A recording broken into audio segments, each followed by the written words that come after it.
Assalamualaikum warahmatullahi wabarakatuh. Perkenalkan, nama saya Khusnu Khotimah, NIM A1C1181039.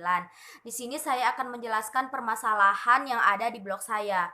Dan permasalahan pertama yakni dari paparan materi di atas dapat kita ketahui bahwa secara umum aldehid lebih mudah mengalami reaksi adisi nukleofilik dibandingkan dengan senyawa keton. Lalu keadaan yang bagaimanakah sehingga suatu senyawa keton lebih mudah mengalami reaksi adisi nukleofilik dibandingkan senyawa aldehid? Dan alasan saya mengambil permasalahan tersebut dikarenakan menurut logika saya, aldehid dan keton itu sama-sama memiliki gugus karbonil, sehingga kemudahan untuk mengalami reaksi adisi itu seimbang. Dan pasti ada suatu kondisi di mana yang menyebabkan aldehid itu mudah mengalami adisi ataupun sebaliknya, sehingga tidak terlalu adanya penekanan bahwa aldehid itu lebih mudah mengalami reaksi adisi nukleofilik dibandingkan dengan senyawa keton seperti materi yang telah saya jelaskan di atas.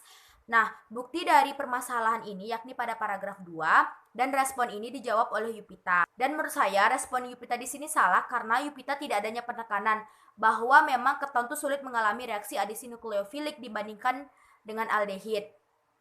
Dan juga Yupita di sini hanya menjelaskan tentang reaksi adisi nukleofilik yang terjadi pada aldehid dan keton, sehingga menurut saya jawaban Yupita itu tidak sesuai dengan apa yang saya minta dan tidak jelas. Lanjut ke permasalahan kedua, dari penjelasan terkait adisi natrium hidrogen sulfat itu dijelaskan bahwa reaksi ini hanya bekerja dengan baik pada aldehid. Sedangkan pada kasus keton, salah satu gugus hidrokarbon yang melekat pada gugus karbonil itu harus berupa gugus metil.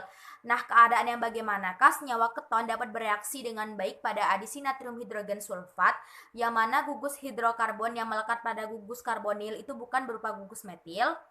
Nah, alasan saya mengambil permasalahan tersebut karena menurut saya tidak adanya pengaruh gugus metil pada adisi natrium hidrogen sulfat. Karena gugus metil di sini tidak mempengaruhi halangan sterik ataupun elektronik pada reaksi tersebut, sehingga alasan tersebutlah yang memunculkan permasalahan ini. Nah, bukti dari permasalahan ini yakni terdapat pada paragraf 6 yang menjelaskan tentang adisi natrium hidrogen sulfat. Dan respon ini dijawab oleh Muhammad Rizky Dwi Putra. Dan menurut saya jawaban M. Rizky Dwi Putra di sini salah karena M. Rizky Dwi Putra tidak menjelaskan bagaimana terjadinya suatu reaksi jika digunakan etil, propil, butil dan sebagainya yang merupakan bukan gugus metil. Dan di sini Putra hanya menjelaskan tentang hasil reaksi adisi natrium hidrogen sulfat jika terjadi di dalam laboratorium. Sehingga dari penjelasan M. Rizky Dwi Putra di sini kurang mengena atau kurang jelas mengenai permasalahan saya. Lanjut ke permasalahan 3. Pada adisi alkohol pada aldehid dan keton telah dijelaskan bahwa reaksi akan berjalan secara lambat pada suasana netral dan bereaksi secara cepat pada suasana asam. Lalu bagaimana kecepatan reaksi jika adisi alkohol pada aldehid dan keton itu berjalan pada suasana basa? Alasan saya mengambil permasalahan ini karena menurut saya pada suatu mekanisme reaksi pasti itu dipengaruhi oleh suasana, yakni suasana basa, asam maupun netral. Nah, pada materi adisi alkohol di sini pada aldehid dan keton itu hanya menjelaskan tentang suasana asam dan suasana netral. Dan berdasarkan literatur yang saya baca itu tidak ada, itu saya belum menemukan tentang keterkaitan suasana basa pada adisi alkohol di sini. Dan menurut saya suasana basa ini pasti akan berpengaruh pada suatu reaksi adisi alkohol, ataupun itu reaksinya lambat, ataupun reaksinya cepat, ataupun mungkin tidak bereaksi.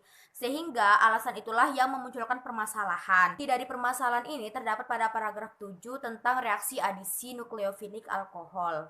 Respon ini dijawab oleh Desti Ramadhani. Dan menurut saya respon Desti di sini salah karena menurut saya tidak adanya keterkaitan basa atau asam itu sebagai penekan muatan positif pada reaksi protonasi. Dan di sini Desti malah menjelaskan adanya keterkaitan basa atau asam sebagai penekan muatan positif pada reaksi protonasi. Dan juga pembandingnya itu hanya menjelaskan pembanding antara asam dan basa, tidak menjelaskan pembanding jika digunakan suasana netral. Demikianlah permasalahan yang saya paparkan. Lebih kurang saya mohon maaf. Saya akhiri, wabillahi taufiq wal hidayah. Wassalamualaikum warahmatullahi wabarakatuh.